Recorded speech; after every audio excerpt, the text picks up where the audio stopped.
Welcome, everybody. This is day 3 of what is turning out to be an amazing summit. We've had 2 great sessions yesterday and day before, and today I'm really excited to welcome Dr. Shelley Ostroff. Shelley is my sister from another mother. She's amazing. I met her once, and I have been corresponding with her continuously for the last couple of years. And she's been doing some incredible work on the systems side from a social perspective. I'm more of an engineer and she's more of a social scientist. And so we are both system specialists. And in that sense, I found her work to be so resonant with the work that I do that I realized that we have to come together that in order to create a solution that works for all. So she's the founder of Codes for a Healthy Earth, and you may have seen me promote Codes for a Healthy Earth on our social media, because I think that it is the foundation of a Vegan World 2026. It's like the foundational document. It is the beginning of the constitution, so to speak, for a Vegan World 2026.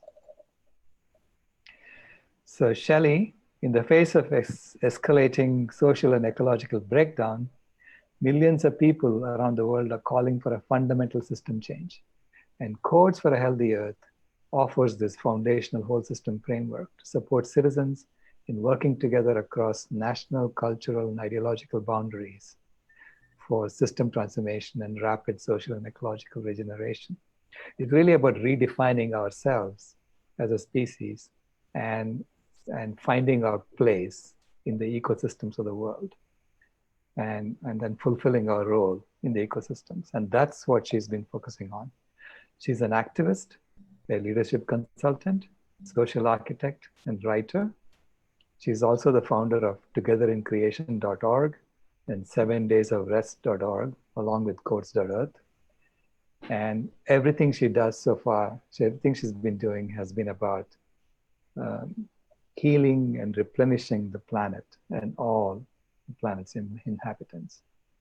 So I love the work that she does, and I'm sure you're going to be amazed if you don't know about her work. If you know about her work, you know who she is, you know what she does. So thank you so much, Shelley, for joining us, and it's a pleasure to talk to you. Thank you so much for the invitation to be here, Sailesh. It's such a pleasure to participate in this amazing conference and everything.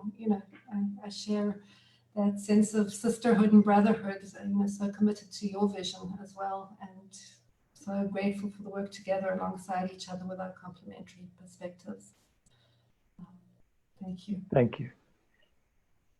So you wanted to show a 4-minute video? Yeah. To begin with, yeah, to introduce people to the Codes for a Healthy Earth. That would be great.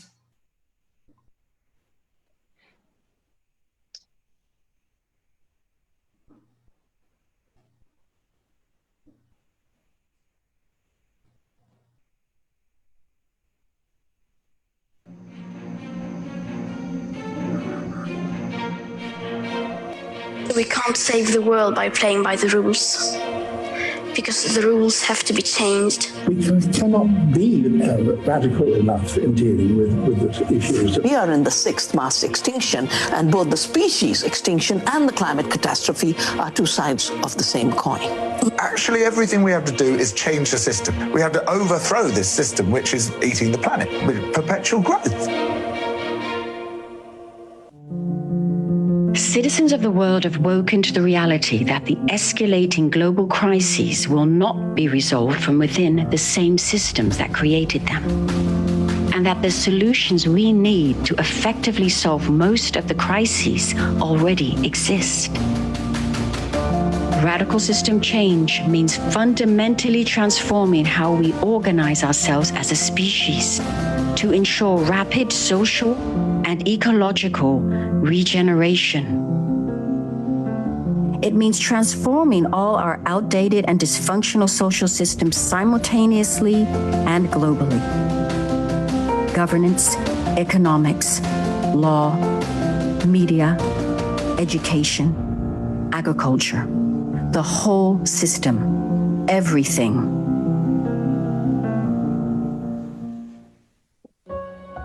The big question is, how? How do we do it?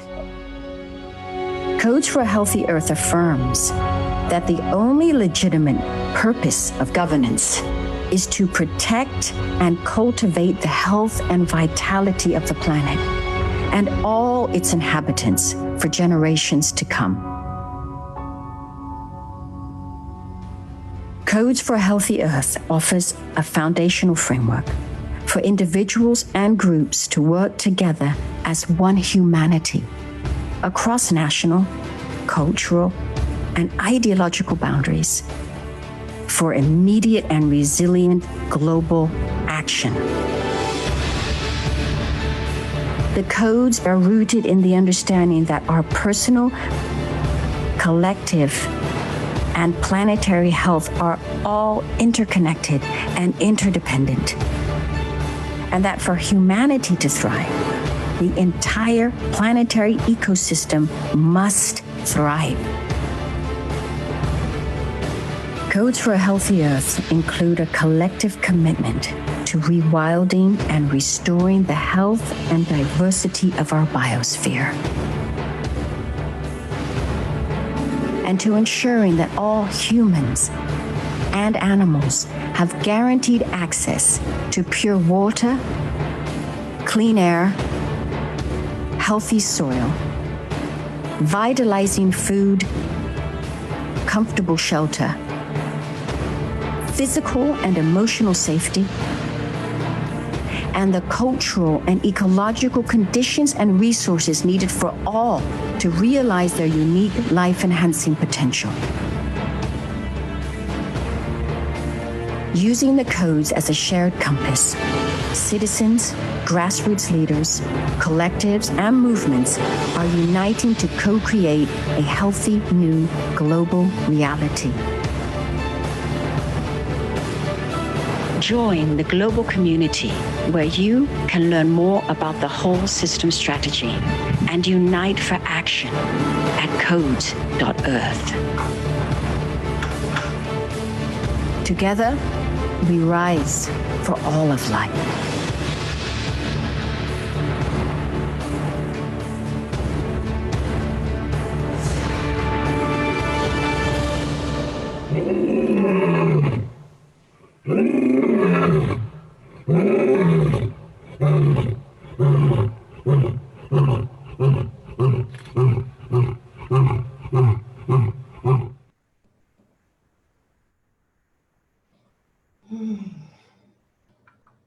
That's a beautiful video. And thank you for that perspective, and thank you for putting it out in the world for us to rally around. Do you know if Greta has seen this? I don't think that she's seen it yet. I would love her to see it. I just really want, before we continue, to acknowledge that Codes for a Healthy Earth is really a co-creation, co-stewarded, co-initiated by myself and Jan Golding. Right. So he can't be here tonight, but yeah, it's a co-stewardship. Right. The idea that that we need to reorganize ourselves around making sure that the earth and all its inhabitants are protected, and so the cultivating and protecting the health of the earth and all its inhabitants should be the only purpose of governance. It seems so obvious when you state it, but the game that we have been playing so far, it looks like the purpose of governance is to protect the property of individuals, their property rights, and so it's sort of an individual focused purpose to a collective purpose. So that's the transformation that we are talking about here, right? Now, Yeah. how do we get, so I love the how question, because how to me is an engineering question. So when you ask how, you're putting it in my realm. So it becomes my job to create the processes and put them in place so that you can actually implement what you set out to implement. Okay. So how do we now, get people to rally around this? Because it seems to be, if I look at the people who have endorsed it, it hasn't reached the mainstream yet. Mm-hmm. So, yeah, I think, the first thing that you mentioned, okay, there's a question here, what are the codes? Right. So maybe I'll just address that briefly. Sure. So codes for a healthy earth are a set of, it's like a declaration, a set of principles, a whole system strategy, a perspective, an approach, a holistic approach to really looking at the question, how do we create the radical transformation and the healing that we so urgently need at the moment? And in answer to that question, I've been working for many years looking at what are the processes that are really damaging the system and what are those that are actually working towards the healing, and trying to apply holistic healing wisdom to how we organize ourselves as a species, and asking the question that you ask now, how do we get it to the mainstream? And my partner, Jan Golding, similarly has been working from a complementary and different perspective to really unify the solutionaries across the world. So the way that I see this movement into mainstream requires a strategy that works simultaneously on all parts of the whole, and it needs to be citizen-led, and it needs to start with organizing ourselves around a collective story, a collective understanding. There's so many amazing people doing extraordinary work across the world, and they're focusing on particular aspects of stewardship. And these aspects are crucial. They're holding wisdom that has been lost in the system. And when we really identify all of these different parts and all the different areas of stewardship and all the different disciplines and all of those people who really recognize that our only collective purpose as human beings on the planet is to contribute to the healthy evolution of life, then we can align those resources and use our creativity to really work towards answering the questions that we're asking today. So the codes for a healthy earth start this process by offering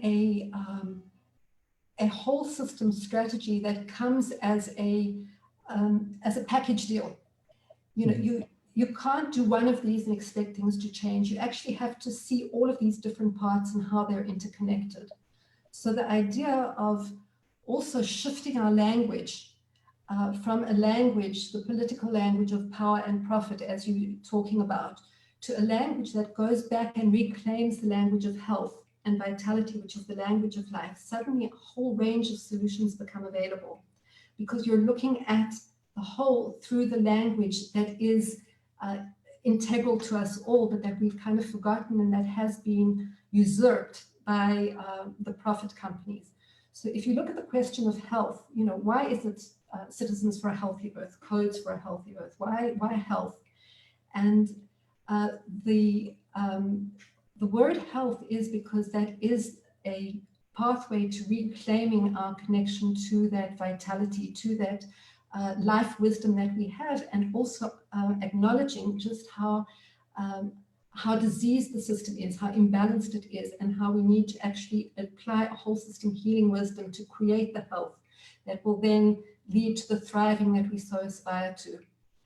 So how we get it to mainstream, that was a question that really started the journey. And what I was saying is, it's not going to come from mainstream, it has to come from the citizens. And in our own election politics, whether it be in Israel or the United States or anywhere in the world, when you see the language, the narratives, the promises, the agendas that are driving the collective dialogue, you realize that we can't win. So until citizens reclaim the agenda and put in the agenda that which is most meaningful for us, that which is really at the core of our purpose, which is, contributing to a healthy life for our children and contributing to a healthy life for future generations. That's the most natural thing of all species. All species are invested in future generations. And we are, as you say, limited in terms of thinking of health as a personal thing. Right. We've personalized the health.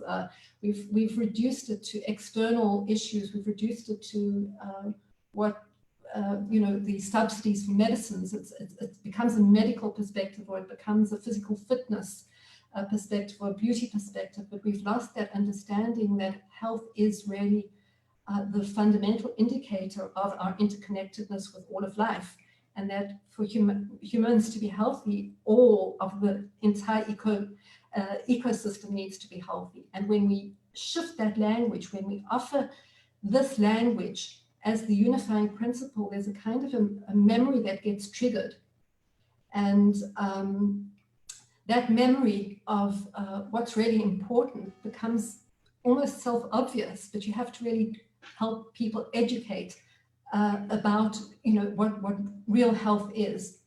Now, education is one part of it, awareness is another part, but you also have to work with all the other areas of society simultaneously so that each part of the whole can do its part. Media, economics, agriculture, law, all of these need to be addressed. So the issue is not right now how to get it to the maximum amount of people. The issue is how to, I think, get it to those people who recognize the importance of these codes, recognize the different areas that need to be aligned and are already leading communities, leading solutions. And then when we can organize ourselves around this, the awareness will spread through these networks. And so part of the aspiration for the codes is that it will really encode the system simultaneously all over the world. In other words, people from over 30, 40, I don't know how many different countries have already signed up. It's been being translated into many different languages. And the codes are more than any one leader. It doesn't depend on any one person because the codes just exist. They're stronger than any of us. And when we all go, they'll continue to have their power because as people recognize them, they will organize in alignment. So I do see it as not a linear process, but as a non-linear process, but that will have spirals of deepening its wisdom as more and more people kind of connect to them and bring their wisdom, creativity, etc. And just one more piece about the codes is that while Jan and I initiated it and crafted the original version, we actually, after we'd done that, we sent this to field leaders in over 30 different countries and asked for input. And the response that we got was extraordinary because most people said, yes, thank you so much. We've been waiting, this is so meaningful. This is what we've been waiting for, or all sorts of very supportive ideas. But they also said, but what about this? Or maybe you need to tweak that. And so you were one of those people who have actually, part of, you've added to the codes your own wisdom. And so many amazing people have offered their tweaks, their perspectives. So hopefully this is a document that all peoples will feel included in and can serve all of us. Yeah, I love that document because it's about, making us whole again. But it's also about telling this story of us transforming from this individual-minded, egocentric culture to an ecocentric culture. It's the transformation from the caterpillar to the butterfly. That's what I call it. And then we tried to, I tried to create a story in which we have been whole all along. It's just we were doing something that we weren't aware of. Just like the elephant when it's breaking branches of trees, is not aware that she's creating openings for the sunlight to stream and nourish the underbrush. And the elephant is breaking the trees, breaking branches of trees to eat the leaves. It's a selfish purpose, so to speak, but it had a larger ecosystem's purpose. So this is why I tell the story of the climate regulator species, that we are the ones who have prevented the Earth from going back to another ice age. And that now we are aware of what we did, and now we can consciously become the caretaker species of the planet. And I see the codes as a perfect platform to build this on, this new story. So thank you so much for that, that amazing contribution. Now, what you said about bringing the key people in different areas. So it looks to me like, we need to be targeting key people in media, key people in law, key people in governance, to look at the codes and start contributing their wisdom about how do you create governance structures? How do you create media around the codes? Where we are constantly talking about. So the media should be focused not on Kardashian and what she's doing, but on the white lions and how many babies are they having, and and on other species, and telling the story of the wholeness and how it is coming together, right? Yes. So perhaps we can brainstorm around how do we reach these key people, key communities in these different areas, so that we can start building I guess, with codes to me is like the foundation, and then you have to build around it. You have to really create this whole infrastructure around it, right? So any thoughts on that? Yeah, so two thoughts. One of them is around the issue of really putting out the reflective question and the conversation. If the only purpose of governance is to cultivate the health and vitality of the planet and all its inhabitants for generations to come, then all its derivative systems also have that purpose. So the role of media, law, education, all of these also, their only legitimate purpose is to cultivate the health and vitality of the planet. So then the question comes, so what would that look like? What does media for a healthy Earth look like? What is education for a healthy Earth? So these are very generative conversations.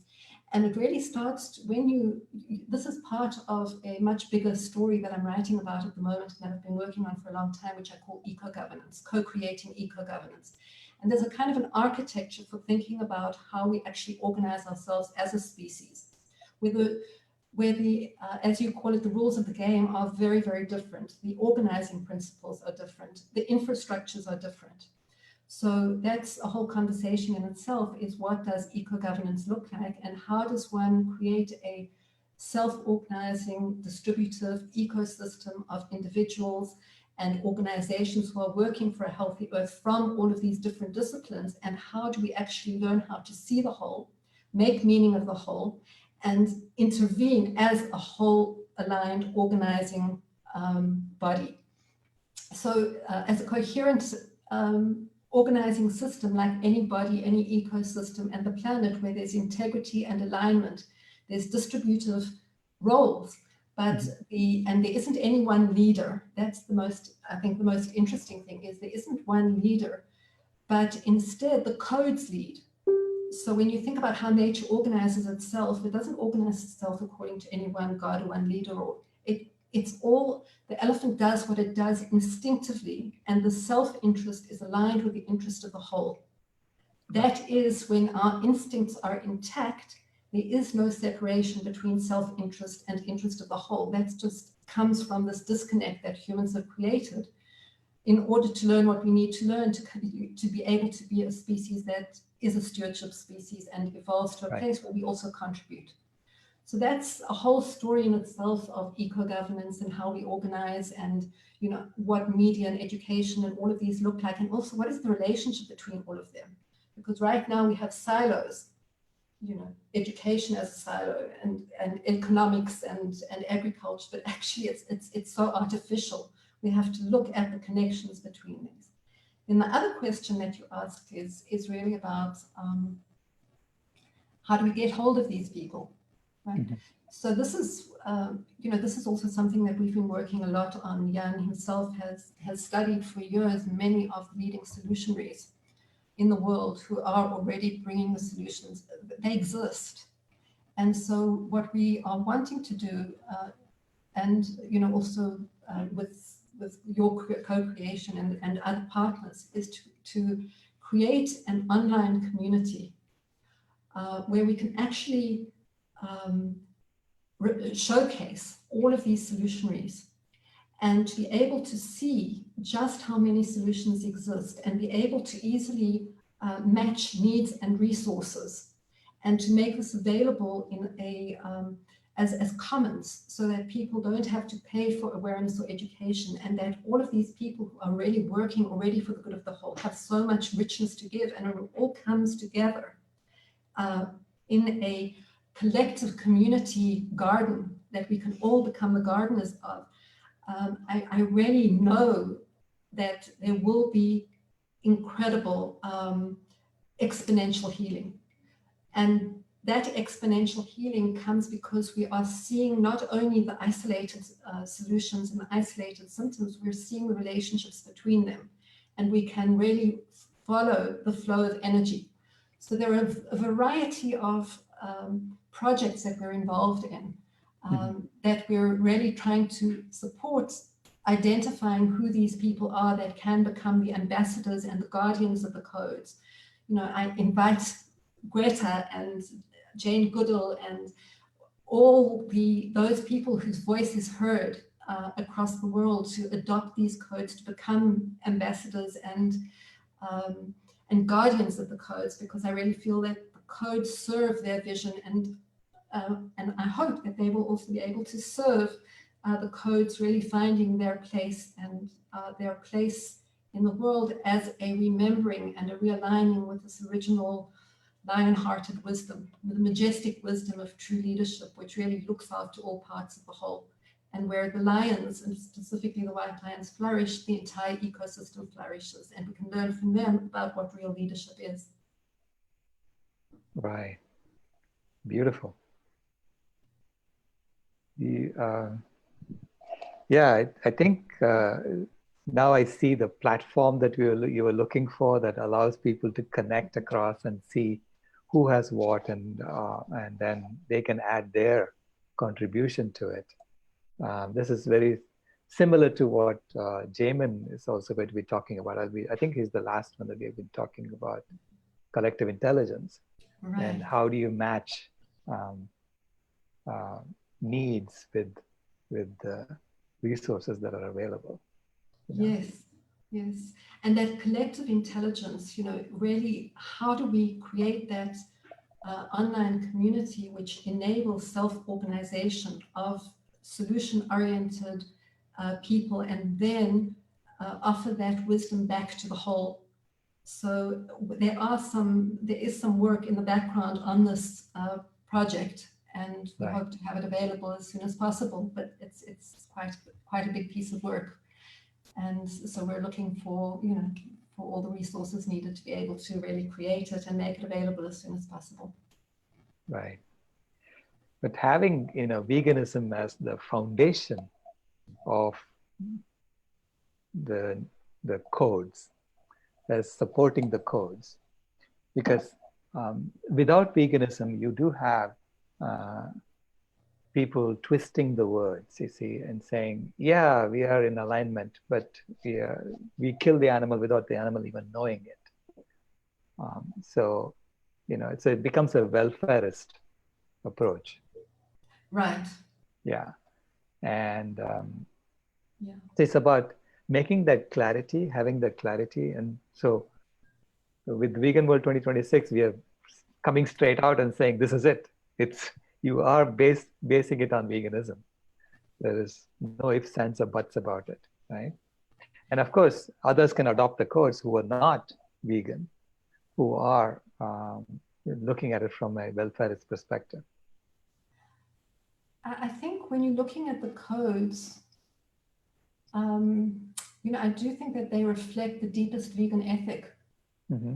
I don't think that you can really kind of, you have to ask yourself all sorts of questions when you, if you align and are willing to dive into the codes, it creates a reflective space where you have to be courageous enough to deal with the questions that it brings up of, you know, what does it mean? What, you know, what does it mean to live in the way that the codes, you know, aspire to do no harm? One of the main things is to ensure that all humans and animals have, you know, can have their core need for physical and emotional safety met. I can't really see how you can have a welfare approach to this or make too many excuses around it, because one of the struggles I think humanity is facing at the moment is this, you know, and I know I'm complicit with it a lot, is a vibration of compromise. Mm-hmm. You know, we're so conditioned to compromise, and nature doesn't really compromise. And so all of this compromise is like a splitting virus in the system. It's a little bit of that, a little bit of this, but we don't have that commitment to really aligning with the frequency and the codes of life. And that's where the fragmentation comes in. So when you look at the codes, they are in many ways uncompromising, but I do think that I recognize that we all need a transition period to live as fully the codes as we possibly can. You know, it's a process, but when you commit to the process, that's where the healing comes in. If you're fighting the process and you say, oh well, it's not going to work because etc. Right. You know, it can't work because of human nature and because this and because there's so many excuses. I mean, I think you've gathered many of the reasons why it can't work. But as an engineer, you also say, okay, let's not look at why it can't work. Let's look at why and how it can work, because it has to work. Because if we want to heal, we have to use healing principles, and healing principles are uncompromising. You don't leave cancer in the system if you want to heal cancer. Right. Right. And it's a struggle to really manage that's you know, conditioning with the with the need to move beyond compromise at the moment.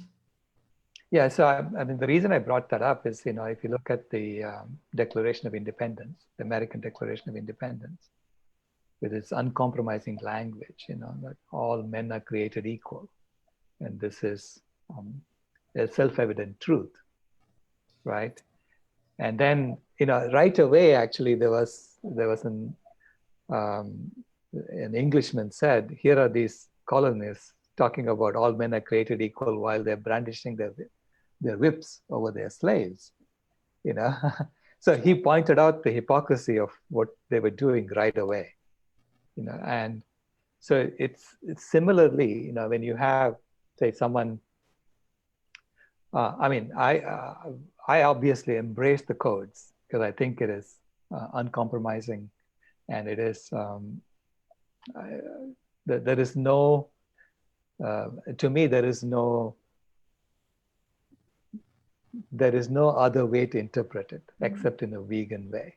But I am concerned that the word vegan is not there in the codes, right? So because when it's not there, then you are letting people interpret it in a way that is not.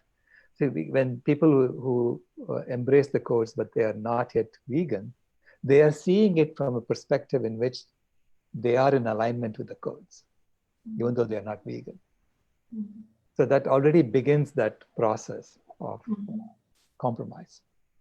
How do you address that? How would you address that? I think for me,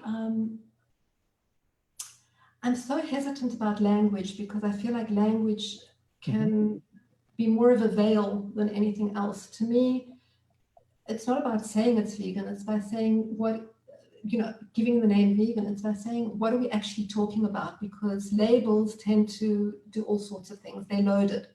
But to me, this is, a deeply vegan ethic in the fullest sense of the word, because, and so it actually explains what that would be in some ways. And I don't even want to limit it to veganism, because veganism is the foundations. I don't think that we can be healthy without being compassionate and without understanding the interconnectedness of all life. Right. But because of the way the word vegan is being used today, it just complicates things. And so many words I've let go of because of that. So I'm really trying to say what I'm talking about rather than use labels for anything that can be misinterpreted by so many people. Right. And anytime we put something in language, we have that. right. So especially when we use labels, here what we prefer to do is actually kind of explain the principles we're talking about. And people can call it one thing or another thing, it doesn't really matter, but it's written on the page what we're actually talking about. But how do you feel when someone who endorsed the codes and then they go order a steak? How do you feel about that? Right. I don't own the codes. Mm-hmm. I trust that the codes will have their impact and nudge, if not, accelerate people towards lifestyles that are more aligned with the codes. Mm-hmm. But I'm not here to judge who's in or who. That everybody will have their own relationship with the codes. And I find in my experience, people are really finding the codes on the one hand very comforting, and on the other hand very confronting. Mm-hmm. So it's this full spectrum. My sense is that this isn't about demanding anything. It's about an offering, and an offering that I do anticipate will accelerate us becoming a vegan world and a thriving world and a healthy world and an eco-governance world. I also know many vegans who are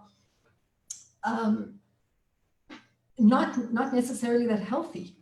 Mm-hmm. Because in all their compassion and everything, they don't really understand nutrition, and then they go against their own body, Right. in order to save something else. And what we're looking for is really to move beyond these kind of labels and really see the whole, look at the consequences through the whole, understand how the nourishment moves through the whole system. Right. So, Right. Yeah, of course. I mean, they must feel the dissonance when they are hurting an animal unnecessarily, right?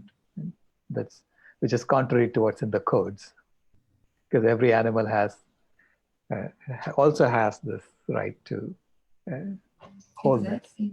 Yeah. To physical and emotional safety, and to the conditions it needs to manifest its unique potential in service of life. Right. Absolutely. Deborah, shall we open it up to questions from the audience?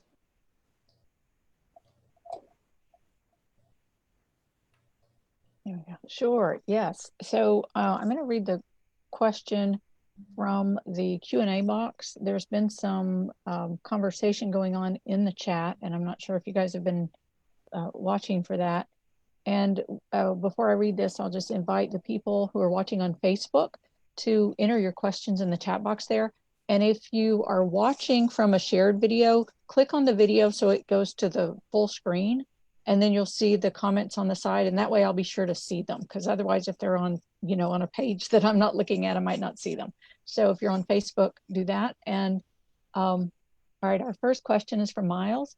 Have you thought about bridges to the major religions? For example, the story of Adam and Eve dismissed from Eden because of their maleficence is a story about our need to restore ourselves to being worthy of getting back to Eden.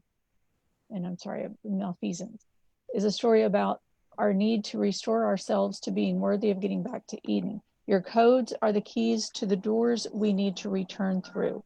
Thoughts? Your thoughts about that? Mm-hmm. Yeah, gosh, I feel like so many of these mythologies have so much meaning today. Right. And I do think that hidden in all of these mythologies is keys to return to Eden. So yes, and I do think that there are many people who are more qualified from their religious backgrounds to really talk about also veganism from their cultural perspective.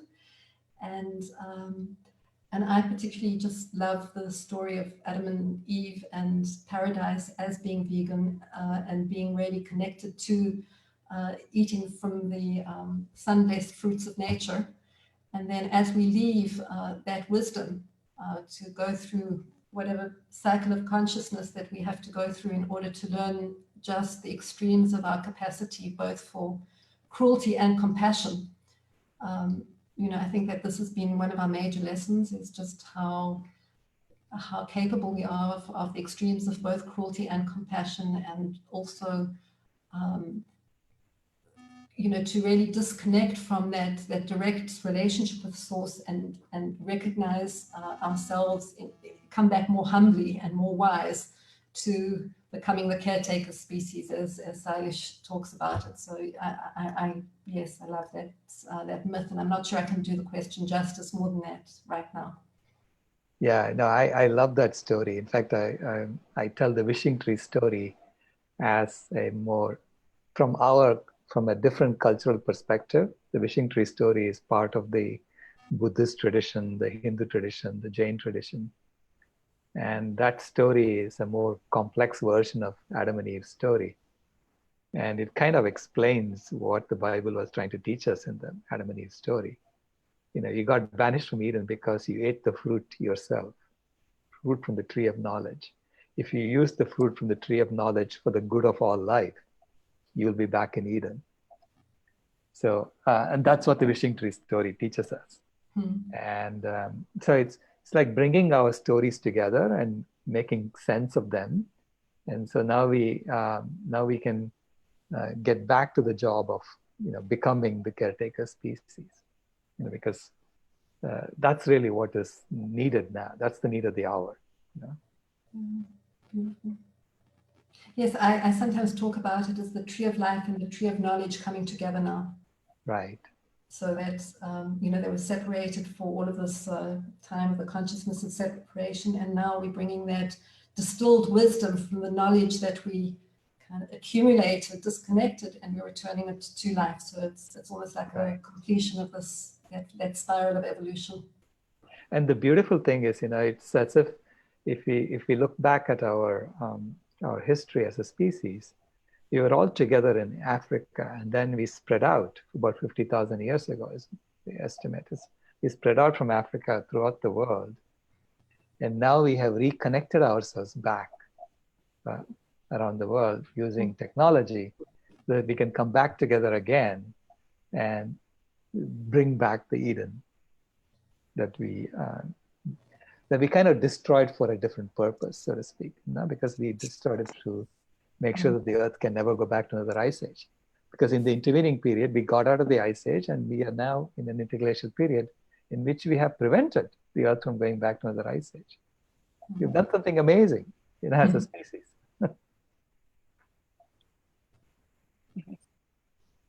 Okay, so I'm going to go through some of the questions in the chat here. And if you guys have already answered them, just let me know, because sometimes it's hard for me to watch everything and hear what's going on. First, I want to read a comment. It says, "Hi, Shelley." This is from Melvin. "I'm so excited to be a participant in the summit. Thank you for this wonderful work that you are doing to heal our damaged planet and offer a framework for us to live in alignment with ourselves, other species, and nature." Thank you so much, Melvin. There's a comment from Miles. "Yesterday, Jane Velez-Mitchell points out how we generally accept being identified as consumers without any questions. We need a new identity." And then he, I believe he had another comment there. "Vegan is good, but maybe life builders or something else would be better." Yeah, I was suggesting Homo ahimsa, which is, you know, combining Latin and Sanskrit to call ourselves by how we behave towards other beings. This is Judy Carmen's term, Homo ahimsa. I like it. So for people who are listening who might not know the translation of that, would you like to give the translation? So Homo is Latin for the genus Homo, that the upright ape, so to speak. And ahimsa is ahimsa. Himsa is extreme cruelty. Ahimsa is denouncing cruelty. It's the opposite of extreme cruelty. It's extreme compassion. So it's non-violence. So that's a Sanskrit word. So we are combining a Latin word and a Sanskrit word in this term. So instead of being Homo sapiens, which actually means wise species, and I've never met someone who's wise who calls himself wise, which is what our species is doing. Look at us, we are wise. And so that's our arrogant phase, when we were in, that we are in today. And so it's transitioning from that to Homo ahimsa, which is a much more neutral term. I think one of the questions that comes up for me, is, and it goes back to the question, life species, is the ahimsa is an essential ingredient in this, but it doesn't necessarily have it has what not to do, Right. But it doesn't have what to do. And so, what we're calling the name of people who are joining Codes for a Healthy Earth are citizens for a healthy Earth. Right. Just for now. Afterwards, we'll be citizens of a thriving Earth. But right now, it's citizens for a healthy Earth. And I think it's good to take us back to the beginning of the conversation around putting health at the center, because that is an aspiration. And when you really understand the meaning of health, you understand it as the manifestation of one's fullest potential in harmony with with the health of the whole, because one can't come at the expense of another. So I think in our languaging, I think it's really good to have that aspirational and that commitment aspect of what are we for.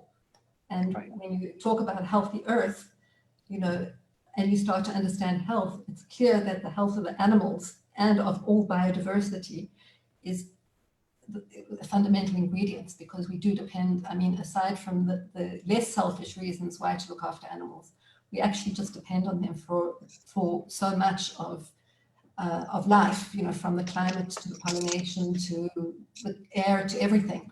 So that health piece really kind of gives us a common mission. Right. But so much of our language and dialogue today is about from a very selfish perspective, from a very anthropocentric perspective. Because I've heard people tell me that no one is going to care about biodiversity. So it doesn't matter if they all die off. It's only when it affects human beings that people care. Yeah.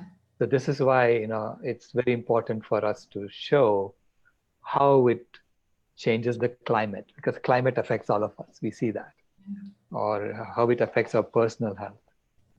And so even though, I could say, look, if we continue doing this, we've already killed 90% of wild animals and we are on track to kill all of them off. People say, so what?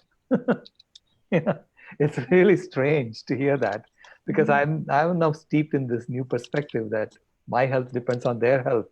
And so nobody teaches that, which is why the education system needs to be health-oriented. Media needs to be health-oriented. One of the questions we ask ourselves is, what do citizens need to know in order to become citizens for a healthy Earth? Right. And I don't blame anybody for their consumer habits at this point, because I'm just surprised that anyone can think, relatively normally. We are so conditioned, we're so programmed. There's this fallacy that it's a parent's responsibility what their children eat. But how do uninformed parents know what children can eat? Right. So basically, a major part of this detoxing of the system is media detoxing. It's a really kind of understanding what what are the programmings that we're being programmed with, and how does one actually denoise the planet? So that's a whole conversation that I'm really involved in, is how do we actually take this toxic noise and out of the system and recode and reprogram the system in a way that is aligned with health. So the good news is that, yeah, many people will say, so what about biodiversity? Because that's what the very successful training system has been, because otherwise these companies, you know, if we cared about biodiversity, they wouldn't be able to function. The good news is that many people are really caring about it, even though, you know, even though beyond their own selfish needs, they are caring about it. And these are the people we need to put front and center. There are so many amazing people in the world who are caring, and those are the ones that are leading, and we need their voices to be heard. And they're all over the world. They don't exist in any one socioeconomic category or any one culture. They're all over. And now it's really about surfacing them and allowing their voices to be the leading ones. And that means we need to transform our governance structure, and we need to have self-organizing councils, and we need to really bring all of this knowledge in a free way to the whole system. So there's a lot that we can do. And I just want to relate to one thing that you said about the Declaration of Interdependence. You know, this all men are created equal. Well, it's very paradoxical, okay, because, you know, first of all, it's in the language of men. Okay. And second of all, the whole foundation of democracy, which is all about equality and liberty and justice, is one of the most unjust, unequal systems. And I wrote a paper called Deconstructing Democracy, which people can access on the website Together in Creation, which really looks at the fundamental flaws of democracy. And one of the fundamental flaws of democracy is that it is totally human-centered. So, you know, it doesn't even work with humans about equality, but where is the voice for the animals? Where is the voice for the water, for the trees? All of these stakeholders don't get a voice. So this human-centered, myopic kind of way of looking at cannot lead to anything else other than the kind of corrupt political power systems and profit systems that we have today. It's just, it's almost an inevitable outcome. And so the minute we start to question those declarations of human independence and all of these different things, and to work with codes that are much more ecocentric, much more life-centered, then we have many of the clues of how to organize ourselves differently. Great point. Thank you. Yes. Okay. So let me get, okay, there's a question that goes back a little bit. So again, if you've already answered it, let me know. It says, do not some cultures already think of living for a healthy earth? Maybe getting the new terminology, codes for a healthy earth into our conversations is a start. And then there was a reply, and it says, especially indigenous cultures, yes, and the codes aspire to help bridge essential wisdom from ancient cultures with the current global context of a planetary imperative for fundamental system change, and how we as citizens can align and self-organize for rapid whole system healing and transformation.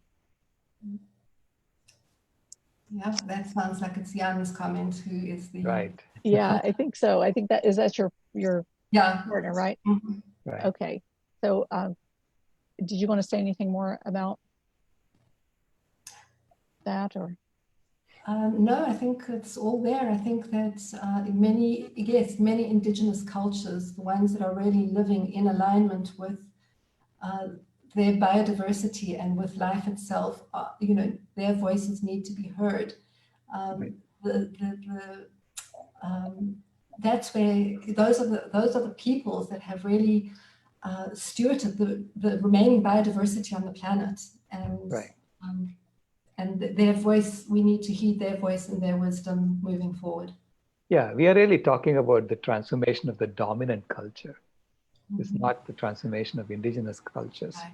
But simultaneously, we need to tell the indigenous people that the dominant culture has polluted the planet so much that if they eat animals, they are going to get concentrated doses of those toxins, even though they didn't do the pollution themselves. They are stuck in the same earth that we are all on, you know. So in essence, their culture may also need to change, you know, because of the health issue, from a health perspective. It's what is the point of saying, you know, this is our culture, this is the way we have been always eating salmon, if the salmon is eating plastic, and so now you're eating the plastic from the salmon.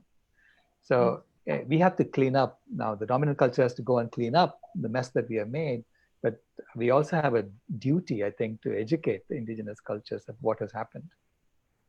And I think that it's very difficult to talk about indigenous cultures when one isn't an indigenous person. Right. It feels almost there's something inaccurate about it, you know. And I've spent quite a bit of time with indigenous people, and I think there are those that are really living in the jungle in a way that is still uncontaminated by the dominant culture, and the way in which I understand that they relate to the food cycle is very, very different from the way that we relate to the food cycle.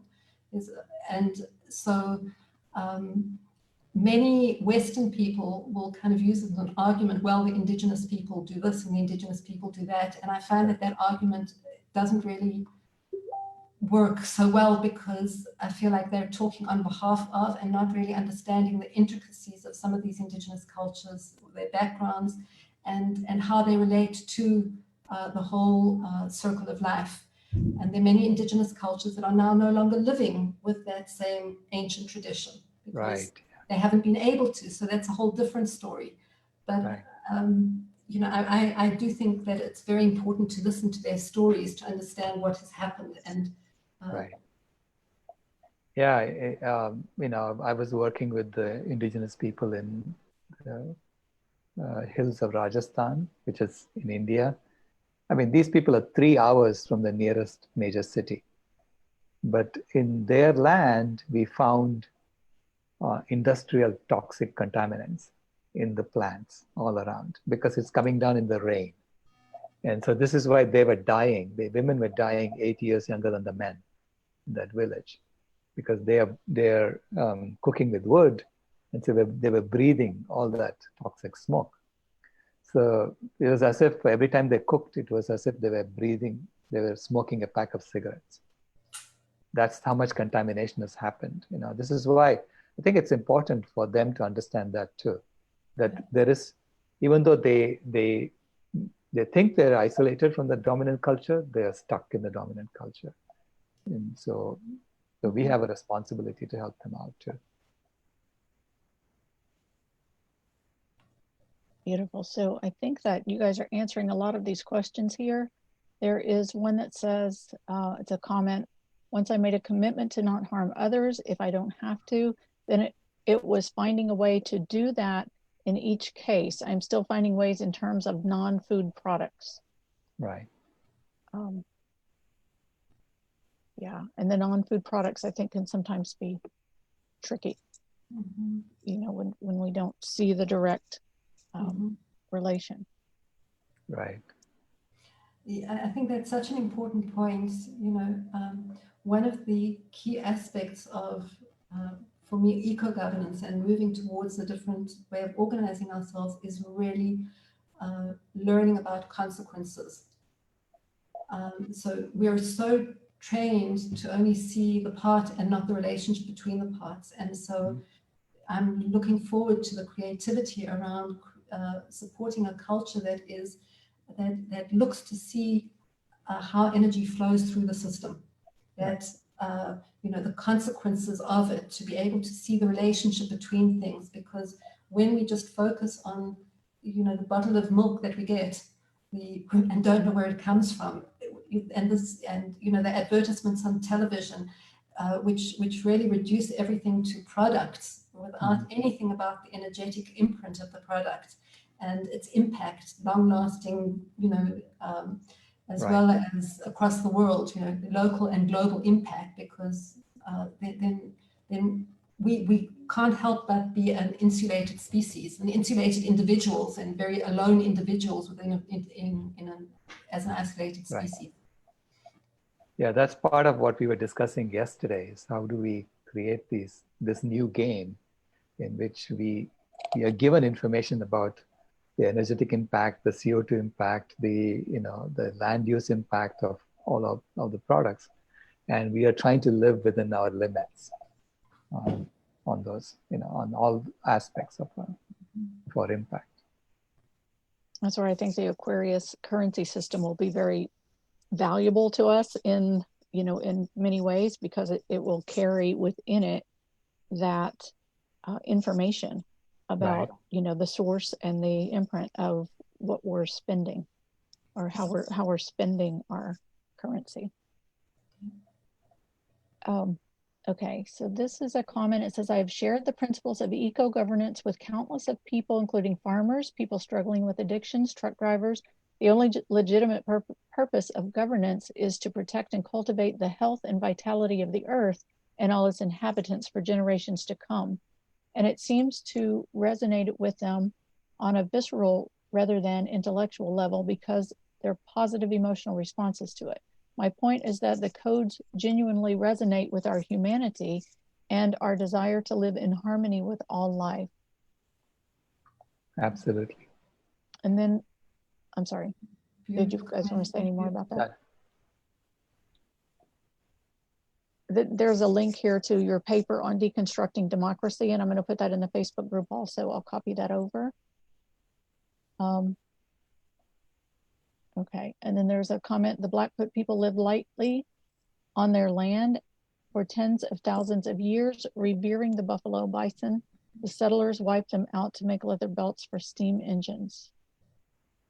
Shelley, and then Shelley, thank you for the clarification about the Declaration of Independence. Can you say a few more words about the framework of democracy? I think you may have already spoken about that after this comment. Yeah, I did. I think there really is a lot of information in that article, which I spent a long time trying to get my head around why democracy isn't working. I would hear people idealize democracy and just wait for the next savior to come. If we just get the right president or the right leader, then everything will be okay. And I looked at democracies around the world and could not see anything good happening. And so I had to also learn how to convey this, like how does one logically argue oneself out of democracy?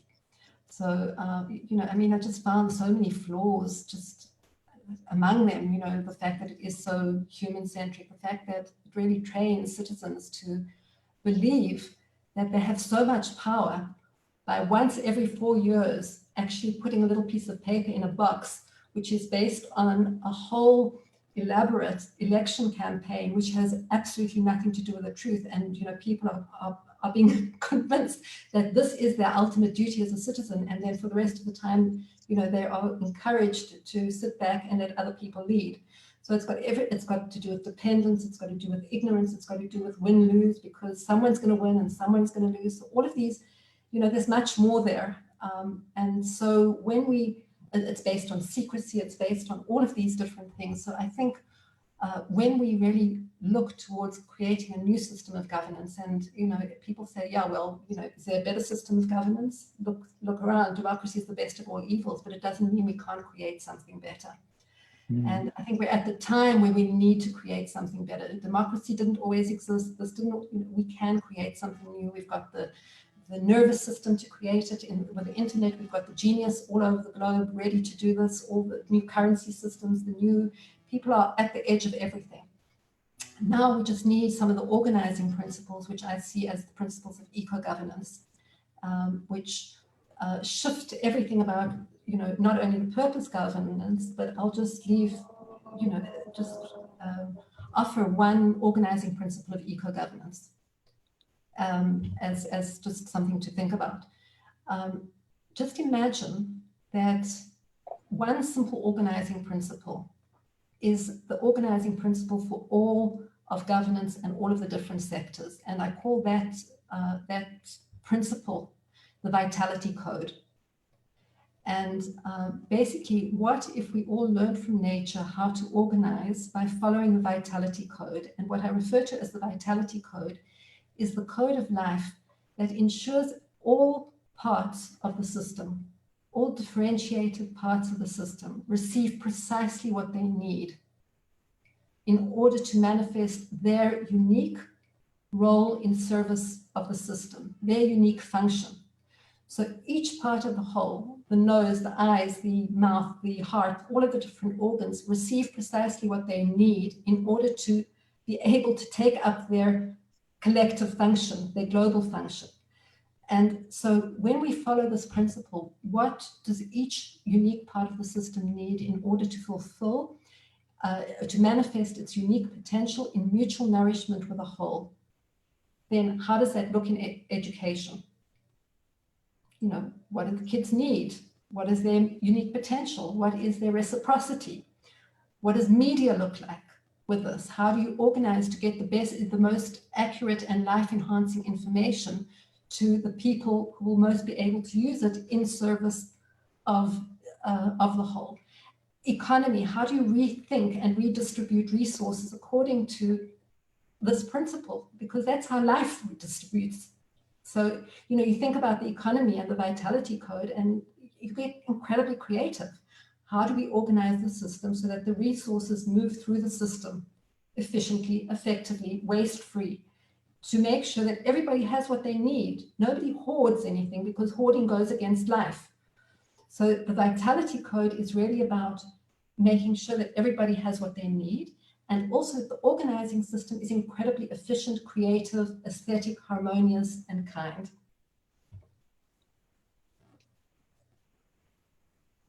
I mean, there's much more I could say about it, but it just feels like, you know, the simplicity sometimes of one principle, and we all get our heads and hearts and hands around it, can generate so many life-enhancing, healing conversations, can really put the spotlight on so many existing solutions, can really bring our creativity to finding, using big data to see how we organize ourselves and move resources in the system. Where is it blocked? Where is it needed? How do you move resources from here to here? What are resources anyway? How do we reconsider what resources are in terms of real needs and real resources for not the fabricated ones, not the fabricated needs, but the real ones? Because when you're talking about have everything they need, we realize our needs are very different from what we're programmed to think they are. Right.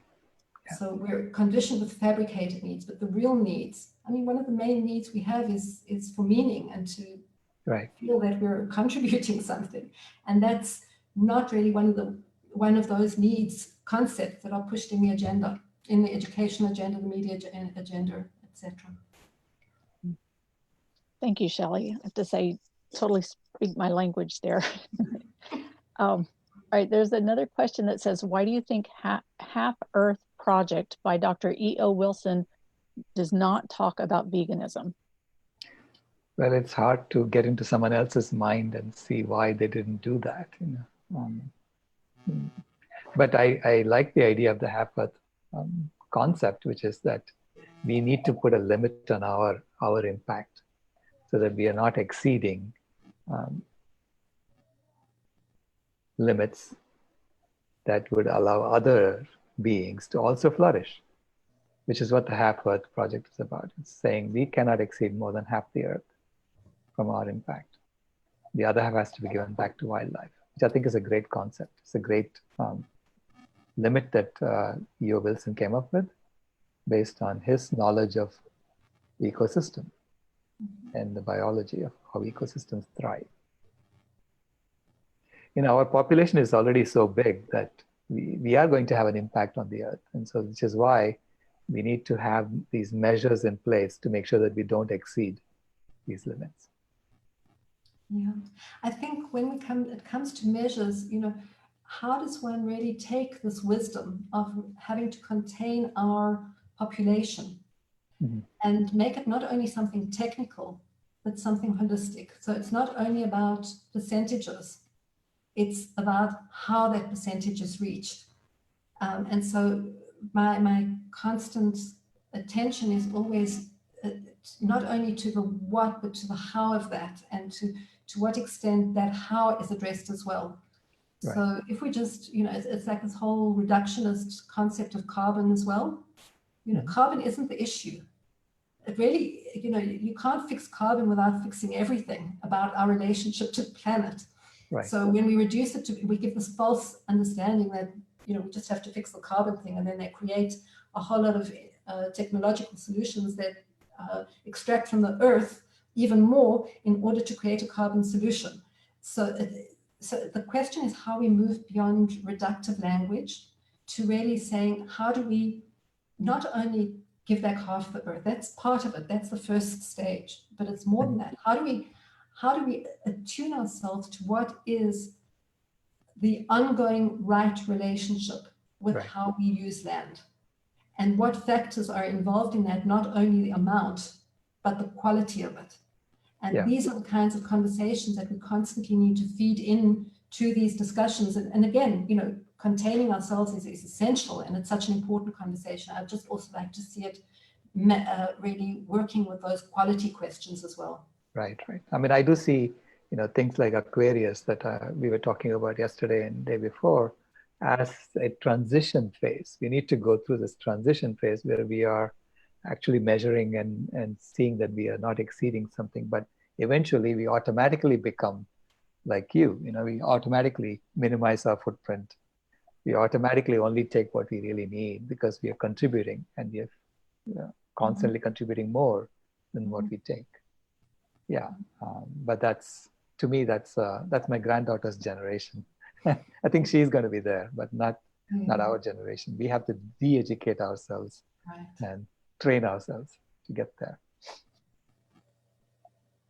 Okay, so there are a couple more questions. This is from Miles. It says, instead of a new name or phrase, homo, ahimsa, etc., all are great, but maybe we should have pins made of your logos, and people who have one allow their name and email to be published, but not saying they are saying anything other than they are citizens for a healthy earth or a homo ahimsa.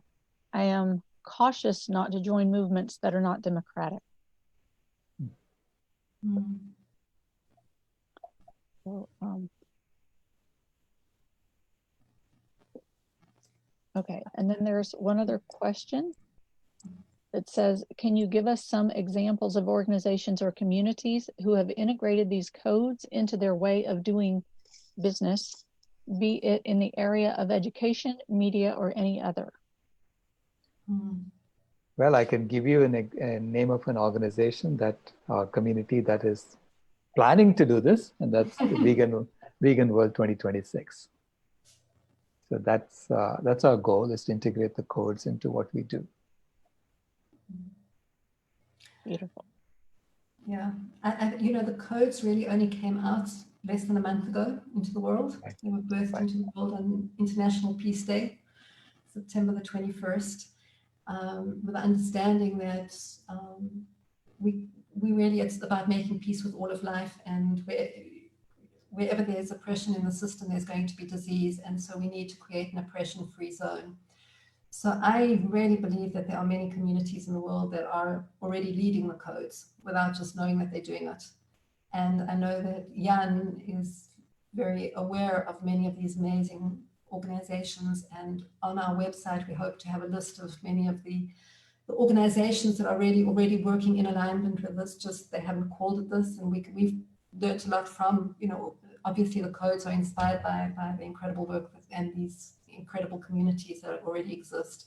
I think the contribution that we're offering here with the codes, before we move on to eco-governance and all of the other pieces, is to the articulation of these principles in a relatively simple, coherent, comprehensive, hopefully, way that can be useful for people to actually use as a map, and for us to be able to refer to them and check ourselves and say, are we living this? Are we living this? Are we living this? So, and to also really be able to start to shift to a more whole system narrative picture of the world and strategy in moving forward. Absolutely. Beautiful. I believe that wraps up our questions for today. And So, Dr. Rao, do you want to say any closing words? Well, thank you so much for this conversation, Shelley. It's great to have you as always, and it's great to talk to you as always. And thank you, Deborah, for organizing all this. And you have done so much work. I had no idea how to organize something like this, and you just came through. Thank you. You're welcome. I'm grateful to be able to serve and to be a part of this. So I thank you for pulling all of the people together.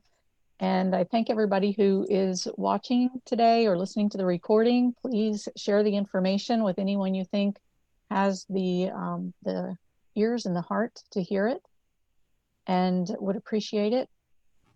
Tomorrow we'll have another interview. Dr. Rao will be interviewing Jasmine Afshar on animal liberation. So you're welcome to join us tomorrow, 9 a.m. U.S. Pacific time. If you want to share the link for people to find out how to register, receive the reminders, get their code to log into the Zoom link, it is at climatehealers.org/summit. You can also you'll find the replays are posted there, and you can also find the replays on the Climate Healers Facebook page. So thank you all very much, and we'll see you tomorrow. Thank you so much. Thank you, Sailesh. Thank you. Thank you.